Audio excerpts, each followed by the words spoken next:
अब तो इंतजार और बढ़ गया है 11 अगस्त का। मैं सच कहूं तो ये सिर्फ ट्रेलर ही था, पिक्चर अभी बाकी है दोस्त।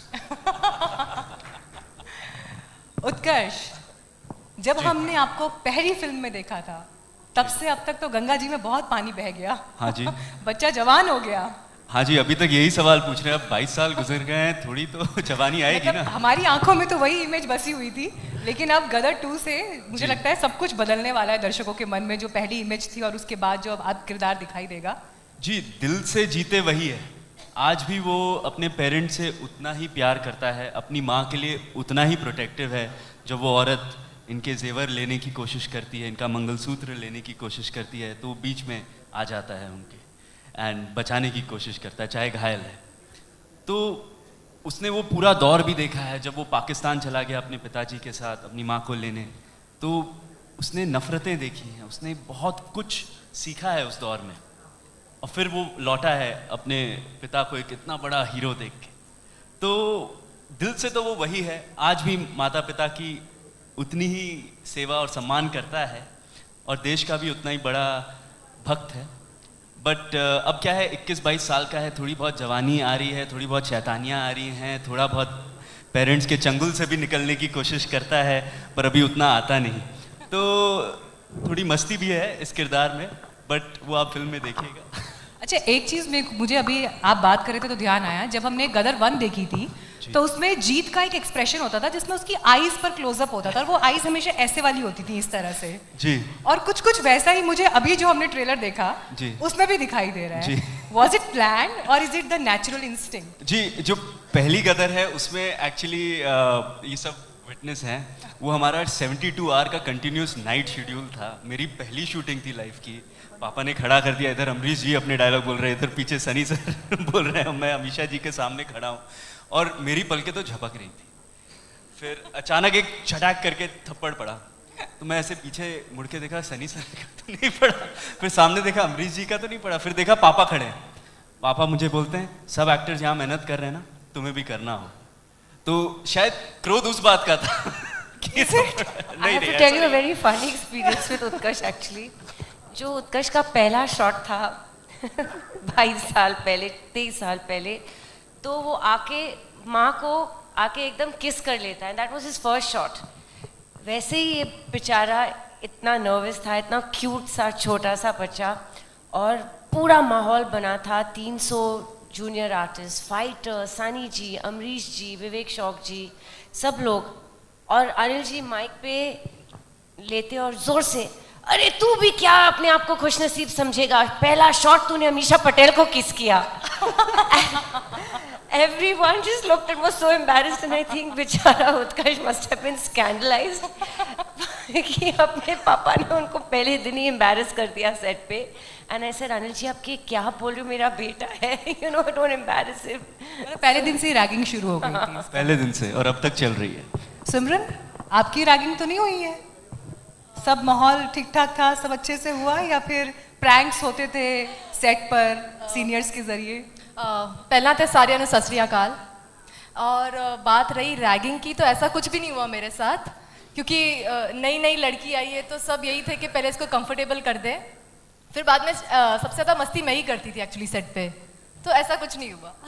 और ओवरऑल कैसा एक्सपीरियंस आपका रहा सनी सर के साथ काम करने का, अमीशा जी के साथ काम करने का, मनीषी के साथ काम करने का? सबसे पहली बात तो मैं यही कहती हूँ कि मैं सबसे खुशनसीब लड़की हूँ जिसको डेब्यू गदर 2 में करने को मिल रहा है। सो इससे ज़्यादा और कुछ बड़ा मेरे लिए हो नहीं सकता था, और उसमें सनी सर हैं, अमीशा जी हैं, मनीष जी हैं, इससे ज़्यादा कुछ बड़ा हो नहीं सकता किसी के लिए। एक किस्सा जो मुझे बहुत अच्छे से याद है, मैं अपना एक इमोशनल सीन कर रही थी सनी सर के साथ। एक तो उनके पास खड़े होने से पहले आप बहुत ज़्यादा डर जाते हो बिकॉज ऑफ रिस्पेक्ट, जो आप इतनी रिस्पेक्ट करते हो उनकी। फिर मेरा अंदर का एक वो फैन गर्ल मूवमेंट भी हो रहा था, मैं नर्वस भी हो रही थी, और फिर लग रहा था एक्टर भी और परफॉर्म भी करना है उनके साथ। तो सर ने देख लिया कि ओके लड़की थोड़ी नर्वस हो चुकी है, तो उन्होंने मुझे यही कहा कि तुम अब बहुत एक्टिंग करने की कोशिश कर रही हो, ऐसे मत करो, दिल से उसको फील करो, अपने आप तुम्हारी आंखों पे और यू नो फेस पे वो इमोशन आ जाएगा।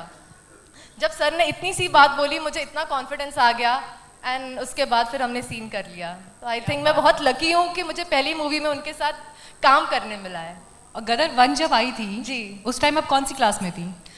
तो ये भी एक बहुत फनी चीज़ है। जब गदर की शूटिंग हो रही थी अमृतसर रेलवे स्टेशन के वहाँ पर, तो वहाँ पर हज़ारों की भीड़ थी। मम्मी बोलती पूरा पंजाब इकट्ठा हो गया था सनी सर को देखने के लिए। तो मम्मी बोलती वही भीड़ में मैं खड़ी थी तुझे गोदी में उठाकर, और हम भी वो शूट देख रहे थे गदर की। Oh my God. जी, तो मैंने बचपन में एकदम छोटी सी थी जब मैंने गदर की शूट शायद देखी तो नहीं थी, बट हाँ मम्मी ने मुझे गोदी में उठाया हुआ था तब से लेके अब तक गदर स्पीचलेस मैं इसलिए महसूस कर रही हूँ कि जब हम बात करते हैं सिनेमा की, अभिनय की, कला की, सनी जी देखिए ये सिनेमा का लोगों के जीवन पर असर है कि किसी ने माँ की गोद में बैठे हुए उस फिल्म की शूटिंग देखी। ये तो नहीं सोचा होगा कि किसी दिन उसके 20 साल बाद कभी सीक्वल बनेगा तो हम भी उसका हिस्सा होंगे। कैसे सपने पूरे होते हैं, कैसी नन्ही आंखों में सपने देखे जाते हैं और कहाँ से इसकी शुरुआत होती है। एक बड़ा ब्यूटीफुल सा मोमेंट अभी सिमरन ने यहाँ पर शेयर किया। मुझे लगता है कि गदर 2 बनने के लिए इन्हीं का इंतजार हो रहा था। Lucky mascot. आप जब जैसे अभी सिमरन यहाँ पर बता रही थी कि आपके सामने आपकी मौजूदगी में जब शॉट देना है तो नर्वसनेस हो गई या इस तरह की जो परिस्थितियाँ खड़ी हुई, नए एक्टर्स जो आपके साथ में आए, कैसे आपने उनको मोटिवेट किया या अपने साथ ठीक है आप स्क्रीन पे शेयर कर रहे हैं तो कंफर्टेबल किया? देखिए पहले तो मुझे समझ में नहीं आता कि मेरी उम्र क्या है, मुझे समझ में नहीं आता जो मुझे कोई पाजी बोलता है मतलब मैं तो हले छोटा है, मैनू क्यों करनी होती है। So when I am with them वो लोग जिस तरह से मुझे रिस्पेक्ट देते हैं तो मुझे थोड़ा सा अजीब सा लगता है पहले में। I mean you don't have to be like that. I mean थानू इदा होने की जरूरत नहीं, आप काम कर रहे हैं तो मैं हाले तो वो गल मेरे अंदर कभी बढ़ती नहीं। जिथे भी मैं जाना मैनू लगता मैं कौन है, मैं तो बंदा जो एक्टर हूँ, और तो कुछ है नहीं। पर जिदा बंदे असी काम किया है, जिदा असी इन्नियां फिल्मां की हैं, तो फिल्मां नाल जिदा साडे सानू लोगों ने इदा चक लिया कि सानू पता नहीं सानू किस रूप च देखते हैं लोग। तो शुरू तो मैंने इन्ना पता भी नहीं सीगा कि की हुंदा सी, तो यंग होंदे उस वेले तो कुछ भी करते रहने, समझदारी घट होंदी है। फिर बाद जाके जब पता चलिया, जब बॉर्डर लगी, 1-2 फिल्मां लगियां कि बच्चे आके मेरे पैर छुड़े, मैं की होया कि फिर सडनली रियलाइज़ किया कि ये लोग आके कह रहे हैं कि असी थोड़ी पिक्चर देख के आ प्रोफेशन ज्वाइन की, असी आ किता वो किता, तो सडनली लगता कि साढ़े उत्ते एक जिम्मेदारी है, असी जिहड़ियां फिल्मां करिए तो उदां दियां करिए जिहदे नाल बच्चियां नूं ते परिवारां नूं अच्छी नसीहत मिले, अच्छी चीज़ां होण सोसाइटी च। बिकॉज मैनूं लगदा वही एक तरीका जिहदे नाल तुसीं अपने देश के लिए कुछ कर रहे हो। तो बस हुण तारा सिंह बन गए हैं तो तारा सिंह नूं ये लोग सोचते पता नहीं की कर दूगा, पर तारा सिंह है, जो मर्जी सोचे कर लेंदा, क्योंकि हर बंदे हर एक्टर के अंदर हर तरह के किरदार होंगे हैं। मैं तो कहता बंदे के अंदर हर तरह का बदमाश भी है, अच्छापन भी है, वैशीपन भी है, हर तरह की चीज़ां इंसान के अंदर होंगी हैं। बस जेड़ा उन्होंने काबू रख के अपने आप को लैके चले वो बंदा सही होंदा है, क्या बात नहीं तो बंदा एवं बिगड़ जाता है। सनी जी अब तारा सिंह की बात हो गई है, एक डायलॉग तो बनेगा क्योंकि इतने सारे लोग जो इंतजार में बैठे हैं, वहां से चुनौती आ गई पाकिस्तान से, अब हिंदुस्तान से जवाब नहीं आएगा तो कैसे काम चलेगा। इन्होंने जो डायलॉग बोला था उनका उसका अंत ये था कि हम उन्हें आज़ादी दिलाएंगे। फिर मैं वहां से जवाब देता हूँ जी प्लीज यस प्लीज। बहुत जुल्म कर लिए तूने हमारे मुसलमान भाइयों में हिंदुस्तान पर, हम उन्हें आजादी दिलाएंगे। किस किस को आजादी दिलाओगे तुम? अगर दोबारा मौका मिले ना तो आधे से ज्यादा पाकिस्तान खाली हो जाएगा और कटोरा लेके घूमोगे तुम, भीख भी नहीं मिलेगी। खैर ये हमें डायलॉग्स बोलने पड़ते हैं। इसीलिए डरते हैं आपके साथ में स्क्रीन शेयर करने से, यही वजह है। लाइव यहाँ पर उदाहरण मिल गया। मैंने कहा लाइव उदाहरण मिल गया यहाँ पर, इसीलिए डरते हैं आपके साथ स्क्रीन पे शेयर करने से, जो वो किस्सा बता रही थी अभी यहाँ पर सिमरन। पर तारा सिंह का कैरेक्टर और सकीना का कैरेक्टर, ये दोनों सवाल मैं आप दोनों के पास लेकर आऊँगी, क्योंकि 20 साल का अंतराल आ गया। 20 साल के इस फर्क के बाद भी उस कंटिन्यूटी को, मतलब उस कशिश को मेंटेन करना, ये कितना बड़ा चैलेंज था एज एन एक्टर आपके लिए? आई थिंक मेरे लिए मैं ये कह सकती हूँ कि सकीना मेरे रगों में बसी हुई है, घुसी हुई है। She is my most special character that I have ever played on screen, and मैं 20 साल से उसको जी रही हूँ, उसको भूल नहीं पाई और ना लाइफ लॉन्ग भूलूँगी। यस, एक नया चैप्टर है सकीना और तारा की लाइफ में। एक प्रेम कथा जो पहली थी वो उनका कॉर्टशिप पीरियड था, इनिशियल रोमांस था, उनमें पार्टीशन के हालात थे। पार्टीशन होके उन्होंने अपनी छोटी सी दुनिया बसाई थी और कोशिश की थी कि उनको फिर से अलग किया जाए, लेकिन अब उनकी दुनिया बस चुकी है। She is happy to live in India with Tara Singh and लेकिन फिर भी जो मैसेज गदर हमेशा दिया करता था, गदर 2 भी यही मैसेज देते हैं कि हिंदू, मुस्लिम, सिख, ईसाई, we can all live together. इंसानियत ही सबसे बड़ा धर्म और कर्म है। तारा सिंह ने कभी सकीना को बोला नहीं कि you convert and become a Hindu. वो अभी भी कुरान पढ़ते हैं, नमाज करते हैं, अपना सब कुछ, and they live in harmony.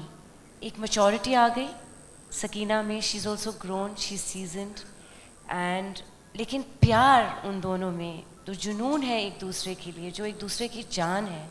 तारा सकीना एक दूसरे की जान है, जीते उनके दिल का टुकड़ा है, और ये 3 जो है एक दूसरे के लिए किसी भी सीमा को पार कर सकते, किसी भी हद को पार कर सकते। ये जो सेंटिमेंट है वो तभी था, वो अभी है। जब तारा सिंह सकीना को लेने पाकिस्तान आ रहे थे तो जीते को 2 थप्पड़ मिले थे, लेकिन तब भी उन्होंने कहा था कि मैं तो जावांगा, मैं जावांगा, मैं जावांगा।